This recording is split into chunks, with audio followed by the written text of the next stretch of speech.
People, this is my ISO bag here. I don't keep too much food in the top compartment here, but I work in production, so got my production book there. Got silverware here, eating utensils, whatever you want to call it. Got my little small items in there, but I do put drinks in there occasionally because the ISO pack, ISO bricks are on the side, which keep those pockets kind of chill. Got another one here. I got a third one here.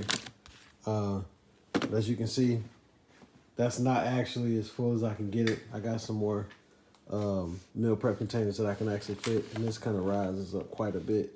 So as you can see, I think it says I can fit 6 meals, but I'm pretty sure I can get about 8 meals in there if I wanted to, which I've done before. It keeps it pretty much cool for a work day. I work 12 hours max. I've worked 16 hours and my food was kept cold. So this bag works really good. I don't have anything in here, but like I said, I keep drinks in there. Sometimes if it's, if I bring a salad, I got my salad dressing in there or something like that. So yeah, the pockets are good for drinks. My shaker bottles for my protein shakes, stuff of that nature. But yeah, that's my bag and I'm out.